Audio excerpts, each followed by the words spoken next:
የተወደዳችሁና የተከበራችሁ የኢትዮኒውስ ቤተሰቦች እንደምን አላችሁ? ሰላምታችን በያላችሁበት ይድረስ። እነሆ አዳዲስና ወቅታዊ መረጃዎችን አዘጋጅተን ወደ እናንተ ማድረስ ጀምረናል። ከኢትዮኒውስ መረጃዎች ጋር አብራችሁ እንድትቆዩ ግብዣችን ነው። በቅድሚያም አርዕስተ ዜናዎችን አስቀድማለሁ። በአማራ ክልል ደጋዳሞት ጨምሮ በተለያዩ አካባቢዎች በአገዛዙ ጦርና ፋኖ ኃይሎች መካከል የሚደረገው ውጊያ ዛሬ ተባብሶ መቀጠሉ ተሰምቷል። የአገዛዙ ጦር ከሰኔ 10 2018 ዓ.ም ጀምሮ በክልሉ ጎጃም፣ ጎንደር አደረኩት ያለውን ዘመቻ አስመልክቶ መግለጫ ወጥቷል። በሌላ በኩል የፋኖ ኃይሎች በአንድ ቀጠና ብቻ 420 የአገዛዙ ጦር አባላት እንደተቀላቀሏቸው ይፋ አድርገዋል። በዝርዝር የምትሰሙት ቀዳሚ ጉዳይ ነው። የኤርትራ ሀገረ መንግስት ምስረታ ሂደት ራሱ ኢትዮጵያን በማዳከም ላይ የተመሰረተ ነበር ሲሉ የቀድሞ የትግራይ ክልል ፕሬዝዳንት አቶ ጌታቸው ረዳ ተናገሩ። አቶ ጌታቸው ረዳ የጠቅላይ ሚኒስትሩ የምስራቅ አፍሪካ ጉዳዮች አማካሪ ሚኒስትር የኤርትራ የነጻነት እንቅስቃሴ በውጭ ኃይሎች የተዘጋጀ ነበር፣ የኢትዮጵያ ማዳከም ነው ብሏል። በሌላ በኩል ህወሓት እየፈከረ ይገኛል ያሉት የአገዛዙ ጄኔራል አለምሸት ደግፌ ህወሓት በአሁኑ ሰዓት ከውጭና ከውስጥ ኃይሎች ጋር ሆኖ ጦርነት ሊከፍትብን ተዘጋጅቷል ሲሉ ከሰዋል። በዝርዝር ትሰሙታላችሁ።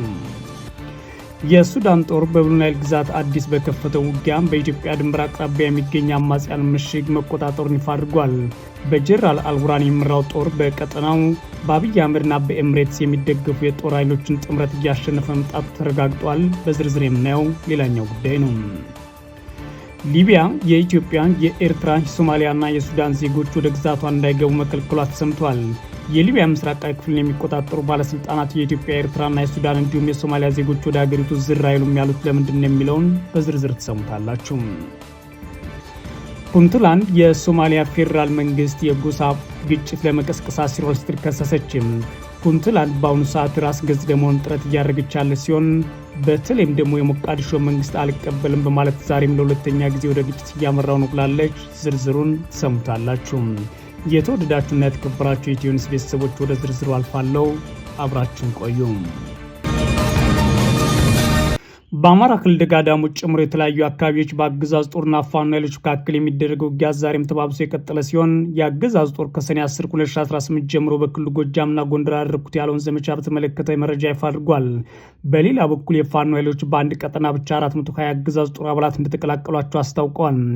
በክልሉ ጎጃም ቀጠና የተለያዩ አካባቢዎች በአገዛዙ ጦርና ፋኖ ኃይሎች መካከል የሚደረገው ውጊያ ተባብሶ የቀጠለ ሲሆን በደጋዳሞት የተከፈተው ውጊያ ዛሬም ለሰባተኛ ተከታታይ ቀን ሰብአዊና ቁሳዊ ጉዳት እያረሰ መቀጠሉን የፋኖ የመረጃ ምንጮች ለኢትዮኒውስ ተናግረዋል።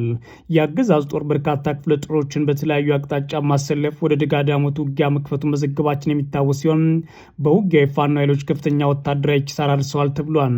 በተለያዩ አቅጣጫዎች ወደ ደጋዳሞት የተከፈተው ውጊያ ዛሬ ሰኔ 18 2018 ዓ.ም ሰባተኛ ቀኑ ይዟን ያሉት የመረጃ ምንጮች በተለይም ከአዴት በብር አዳማ ቋሪት በኩል ወደ ደጋዳሞት፣ ከገነት አቦ በቃሪት በኩል ወደ ደጋዳሞት፣ ከድጓ ጽዮን ወደ ደጋዳሞትና ከደንበጫ ወደ ደጋዳሞት በአገዛዙ ጦርና በፋኖ ኃይሎች መካከል ከባድ ውጊያ ቀጥሏል ሲሉ ተናግረዋል። በተያያዘም በማቻከል ወረዳ ግራ ቅዳም ቀጠና ለሶስተኛ ቀን ውጊያ መቀጠሉን የአካባቢ መረጃ ምንጮች ተናግረዋል።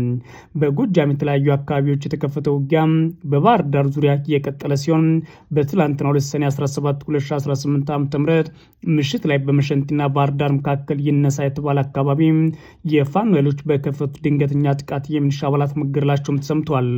በተመሳሳይ በማዕከላዊ ጎንደር ዞን በለሳ ቀጠና ሰብአዊና ቁሳዊ ጉዳት የተመዘገበበት ውጊያ መደረጉን አፋብን አስታውቋል።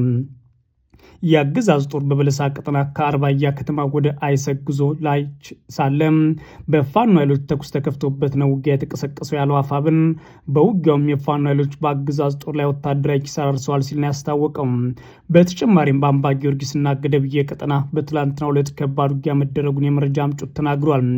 በአካባቢው የተከፈተውን ውጊያ ተከትሎ ለግማሽ ቀን ያህል ከጎንደር ከተማ ወደ ድባር ከተማ የሚደረገው የተሽከርካሪዎች እንቅስቃሴ ቆሞ መዋሉን ነው የመረጃ ምንጮች አክለው የተናገሩትም። በሌላ በኩል የአገዛዙ ጦር ከሰኔ 10 2018 ዓ.ም ጀምሮ በክልሉ ጎጃምና ጎንደር አደረኩት ያለውን ዘመቻ አስመልክቶ መግለጫ ወጥቷል። የአገዛዙ ጦር ምስራቅ እዝ ሰኔ 17 2018 ዓ.ም ባሰራጨው መረጃ በጎጃምና በደቡብ ጎንደር ባካሄዱት ወታደራዊ ዘመቻ 230 የፋኖ ታጣቂዎች ላይ የሞትና የአካል ጉዳት አድረስኩ ብሏል። የብልጽግና አገዛዝ ከሰኔ 10 2018 እስከ ሐምሌ 10 2018 የአንድ ወር ዘመቻ መክፈቱ መዘገባችን አይዘነጋም። አሁን ላይ ታዲያ አገዛዝ ጦር በዘመቻ የመጀመሪያ ሳምንት አዲስ የስምሪት እቅድ አውጥቼም ከሰኔ 10 እስከ ሰኔ 16 ቀን 2018 ዓ.ም በሰሜን ጎጃም፣ በምዕራብ ጎጃም፣ በአዊ ብሔረሰብ አስተዳደርና በደቡብ ጎንደር ዞኖች ባደረኩት ውጊያ ከፍተኛ ጉዳት አርሻለሁ ሲል ወቁልኝ ብሏል። አገዛዙ የፋኖ የውስጥ አርበኞች በቁጥጥር ስር አውያለሁም ነው ያለው። የአገዛዙ ጦር በመግለጫው ቢልም የፋኖ ኃይሎች በኩላቸው በአገዛዙ ጦር ላይ ከፍተኛ ወታደራዊ ጉዳት ማድረሳቸውን የመረጃ ምንጮች ያስታወቁት። በዚህም አገዛዙ የከፈተውን የሌሊትና የቀን ዘመቻ ከጅምሩ ከማክሸፍ ባለፈ ደጋዳሞትን ጨምሮ በአንዳንድ ቦታዎች የመልሶ ማጥቃት ውጊያ መክፈታቸው ተነግሯል። ይህ በእንዲህ እንዳለ ደግሞ የፋኖ ኃይሎች በአንድ ቀጠና ብቻ 420 የአገዛዝ ጦር አባላት እንደተቀላቀሏቸው አስታውቀዋል።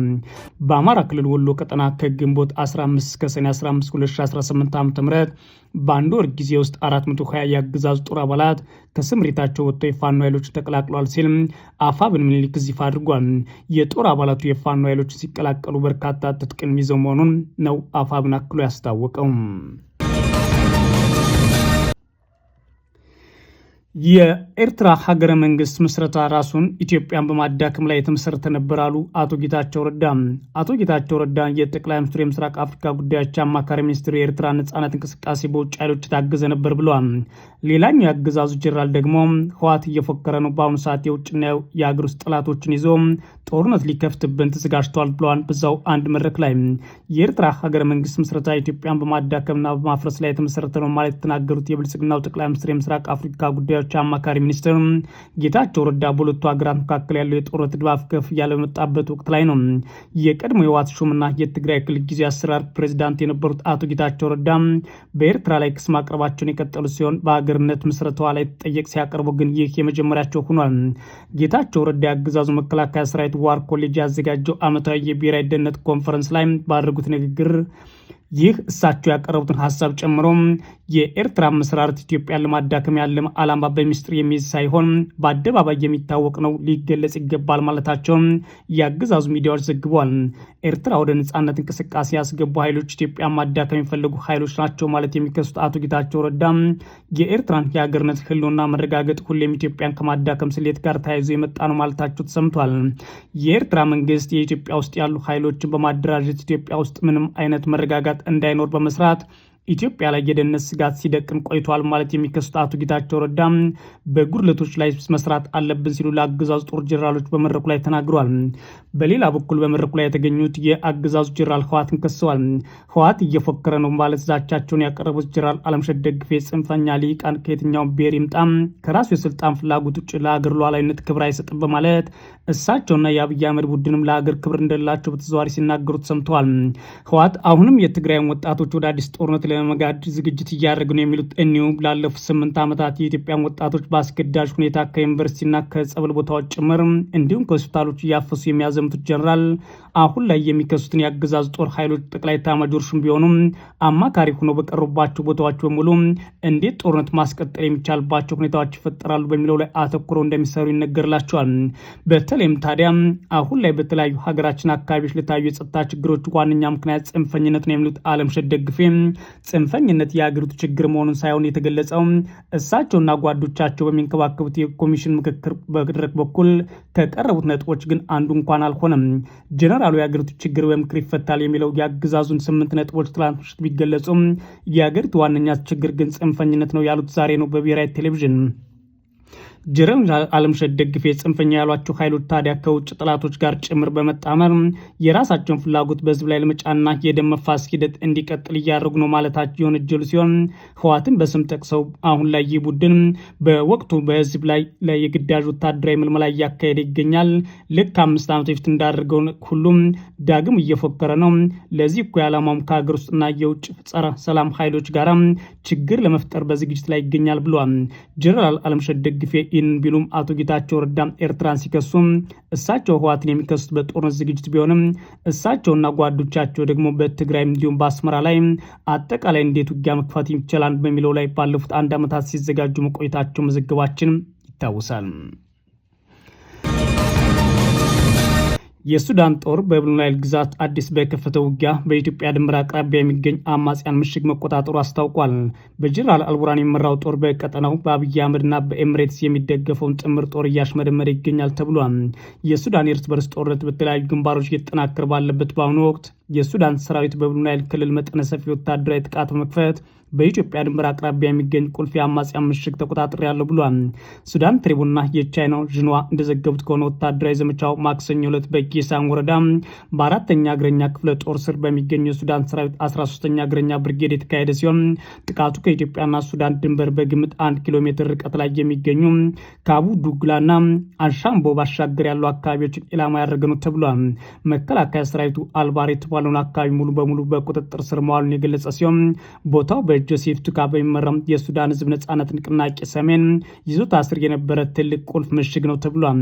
በዘመቻ ወቅት በርካታ ታጣቂዎች በቁጥጥር ስር መዋላቸው እንዲሁም የጦር መሳሪያዎችና ወታደራዊ ቁሳቁሶች መማረካቸው ተሰምቷል። ይህ ወታደራዊ ጥቃት ሲሰነዘርም የሱዳን መከላከያ ሰራዊት ከፈጥኖ ደራሽ ኃይሉና ከሱዳን ህዝብ ነጻነት ንቅናቄ ሰሜን ጥምረት ጋር እየተዋጋ ባለበትና ኤምሬትስና የብልጽግና አገዛዝ እየደገፉት ባሉበት ስትራቴጂካዊ ድንበር ወረዳዎች ማለትም በጌሳና በጉምሩክ አዲስ ውጊያ ባገረሸበት ወቅት ጭምር ነው። የሱዳን ባለስልጣናት ቀደም ሲል ኢትዮጵያ በብሉ ናይል ክልል ለሚንቀሳቀሱ ለዚህ ጥምረት የሎጂስቲክስ ድጋፍ እያደረገች ነው በሚል የከሰሱ ቢሆንም አዲስ አበባ ግን ይህን አልቀበልም ብላ ድጋፏን ቀጥላለች። ሱዳን ትሪቡን የጠቀሳቸው ወታደራዊ ምንጮች እንደገለጹት የመንግስት ጦርና አጋር ክፍሎቹ እስከ ኢትዮጵያ ድንበር ድረስ ያሉትን አካባቢዎች ሙሉ ከሙሉ ከአማጽያን ለማጽዳት የሚያደርጉት ዘመቻ ቀጥለዋል። ሰራዊቱ የዚህ ጥቃት ዓላማ አማጽያን ወደ ጌሳን የሚያደርጉት እንቅስቃሴ መግታትና ባለፈው መጋቢት ወር ጀምሮ በፈጥኖ ደራሽ ኃይሉና በተባባሪዎቹ ጥምረት ቁጥጥር ስር የቆየችው ስትራቴጂካዊ የድንበር ከተማን ኩርሙክን መልሶ መቆጣጠር ነው ተብሏል። በሱዳን መከላከያ ሰራዊትና በፈጥኖ ደራሽ ኃይሉ መካከል ሚያዝያ 2015 የተጀመረው የሱዳን ግጭት 4ኛ ዓመቱን የያዘ ሲሆን ውጊያው አሁን ላይ በተለያዩ የሀገሪቱ ክፍሎች እየተስፋፋ መጥቷል። በተለይም የአልቡራን ጦር ከካርቱም ጀምሮ በርካታ አካባቢዎችን መቆጣጠሩን ተከትሎ የፈጥኖ ደራሽ ኃይሎቹ በኢትዮጵያ ድንበር ውስጥና በሀገር ውስጥ መሽገው ከባህር ዳር እስከ አሶሳ የአየር ድጋፍ የተደረገላቸው ውጊያ ቢቀጥሉም ያን ያህል ተጨባጭ ውጤት ግን አላመጡም። የሱዳን መከላከያ ሰራዊት በሰሜን ዳርፉር ግዛት ካልቱዋሻ በስተ ሰሜን ጠላት ያላትን ድሮን መጥቶ መጣሉንም ሱዳን ትሪቡን በዘገባው ላይ ጠቅሷል። ሊቢያ የኢትዮጵያ ኤርትራና የሶማሊያ እንዲሁም የሱዳን ዜጎች ወደ ግዛቷ እንዳይገቡ መከልከሉ አሰምቷል። የሊቢያ ምስራቃዊ ክፍል የሚቆጣጠሩ ባለስልጣናት የኢትዮጵያ፣ የኤርትራ፣ የሱዳንና የሶማሊያ ዜጎች ወደ ሀገሪቱ እንዳይገቡ የሚከለክል እግድን ጥለዋል። ከፊሉ የሊቢያ ግዛት የሚቆጣጠሩት ካሊፍ ሀፍታር የሚመሩት አስተዳዳሪዎቹ የአራቱ የአፍሪካ ቀንድ ሀገራት ዜጎች እንዳይገቡ የከለከሉት በሊቢያ የባህር ዳርቻ በኩል በህገወጥ መንገድ ወደ አውሮፓ ለመሻገር የሚጓዙ ስደተኞችን ለማስቆም ነው ብለዋል። በጦርነት ተከፋፍላ የቀረችው ሊቢያ ከአፍሪካ ቀንድ በተጨማሪ ክሎች የአፍሪካ ክፍሎች የተሻለ ህይወትን ፍለጋ በአደጋ ሁኔታ የሚጓዙ ስደተኞች ወደ አውሮፓ የሚሻገሩባት ቦታ ሆና ቀጥላለች። በህገወጥ የሰዎች አዘዋዋሪ አማካኝነት ሰሃራ በረሃን በአስቸጋሪ ሁኔታ አቋርጠው ወደ ሊቢያ የሚደርሱ አፍሪካውያን ስደተኞች ከባድ ስቃይና እንግልት ሊቢያ ውስጥ የሚያጋጥማቸውን ቀጥሏል። በሰዎች አዘዋዋሪዎችና በታጣቂዎች እገታ፣ እስር፣ ድብደባና ሰቆቃ የሚገጥማቸው ስደተኞች ከፍተኛ ገንዘብ እየከፈሉ በአደገኛ ሁኔታ በትናንሽ ጀልባዎች ሜዲትራኒያን ባህር ለማቋረጥ የሞከሩ በሺዎች የሚቆጠሩ ሰዎች ለሞት ተዳርገዋል ይላል ቢቢሲ። ይህን ለመቆጣጠር በሚል ምስራቃዊ ሊቢያን የሚቆጣጠሩ ባለስልጣናት አሁን ላይ የኢትዮጵያ፣ የኤርትራ፣ የሱዳን፣ የሶማሊያ ዜጎች በየብስ፣ በባህር፣ በአየር ወደ ሊቢያ እንዳይገቡ ክልከላ መጣላቸውን አስታውቋል ይላል አሶሼትድ ፕሬስ በዘገባው። ውሳኔ ይፋ የሆነበት መግለጫ ጨምሮ ይህ በአፍሪካ ሀገራት ዜጎች ላይ የጣለው እገዳ ዲፕሎማቶች፣ የጤናና የትምህርት ዘርፍ ሰራተኞችን የሚመለከት እንዳልሆነ ተሰምቷል። የሙአመር ጋዳፊ መንግስት መውደቅ ተከትሎ ከተካሄደው እርስ በርስ ጦርነት በኋላ በምስራቅና በምዕራብ የተከፈለችው ሊቢያ የሚቆጣጠሩት ኃይሎች የራሳቸው በላይነት ለማስጠበቅ ከሚፎካከሩባቸው ጉዳዮች መካከል የስደተኞች ጉዳይ እንደሆኑ ቀጥሏል። ምስራቃዊት ሊቢያን የሚቆጣጠረው ኃይል በፊልድ ማርሻል ካሊፍ ሀፍታር የሚመራ ሲሆን ዓለም አቀፍ ተቀባይነት ያለው ምዕራባዊ የሀገሪቱን ክፍል የሚቆጣጠረው ደግሞ የጠቅላይ ሚኒስትር ኦሳማን ሐመድ መንግስት ነው። ከሌሎች ሀገራት ወደ ሊቢያ የሚገቡ ስደተኞች በተመለከተ ባለፉት ጥቂት ወራት በሁለት የሊቢያ ኃይሎች መካከል ከፍተኛ ውጥረት ነግሶ ነበር። ከዚህም ጋር ተያይዞ ስደተኞች ለመቆጣጠር በተወሰደ የጅምላ እርምጃ ምክንያት በሺዎች የሚቆጠሩ ስደተኞች መታሰራቸው አምነስቲ ኢንተርናሽናል መዘገቡ ይታወሳል። ፑንትላንድ የሞቃዲሾ መንግስት የጎሳ ግጭት ለመቀስቀስ አሲሯል ስትል ከሰሰች። የፑንትላንድ ክስ በአሁኑ ሰዓት የፌዴራል መንግስቱ መሪነቱን ለማስቀጠል በሚጠርበትና ችግር ባጋጠመበት ጊዜ የቀረበ ሆኗል። ከፌዴራል መንግስቱ ጋር ግንኙነት ያላቸው ባለስልጣናትና የጸጥታ ኃይሎችም ወደ ግዛቷ እንዳይገቡ አግዳለች። በከፊል ራስ ገዝ የሆነችው ፑንትላንድ የሶማሊያ ፌዴራል መንግስት ወደ ግዛቷ በህገወጥ መንገድ መሳሪያ ለማስገባትና የጎሳ ግጭት ለመቀስቀስ አቅዷል ስትል መክሰሷን ጋርዌን የዘገበው። ይህን ተከትሎ ከፌዴራል መንግስቱ ጋር ግንኙነት ያላቸው የጸጥታ አባላትና ባለስልጣናት ወደ ፑንትላንድ እንዳይገቡ ወይም በግዛቱ ውስጥ እንዳይንቀሳቀሱ እገዳ ተጥሏል። ጋርዌ ኦንላይን የክልሉ የጸጥታ ሚኒስትር ትላንት ያወጣው መግለጫ በማድረግ እንደዘገበው የፑንትላንድ ባለስልጣናት የፌዴራል መንግስቱና 4 የውጭ ሀገር የተሳተፉበት ከፍተኛ የተቀናጀ እቅድ መኖር አስታውቀዋል። ይህ እቅድ ፖለቲከኞችና የቀድሞ ባለስልጣናት ጨምሮ በውስጥ ያሉ ወኪሎችን በማስታጠቅ በጎሳ ላይ የተመሰረተ ሁከት ለመቀስቀስና ቀጠናውን ለማናጋት ያለመ ነው ሲሉ ከሰዋል።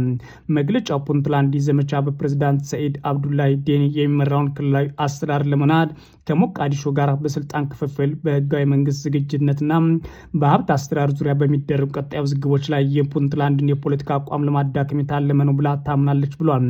ፑንትላንድ ለዚህም በሰጠችው ምላሽ የውጭ የጸጥታ ኃይሎችና በፌዴራል መንግስቱ የተሾሙ ባለስልጣናት ወደ ግዛቷ እንዳይገቡ ወይም በማንኛውም እንቅስቃሴ ላይ እንዳይሳተፉ እገዳ ጥያለሁ ብላለች።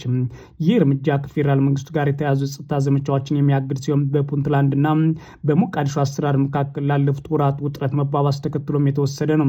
ክልላዊ መንግስቱ አክሎም ይህ ጥረት ሞቃዲሾ ቀደም ሲል በሌሎች የፌዴራል አባል ሀገራት ውስጥ በነበሩ የፖለቲካ እንቅስቃሴዎች ላይ ተጽዕኖ ለመፍጠር ካደረገቻቸው ሙከራዎች ጋር ተመሳሳይ ነው ብሏል።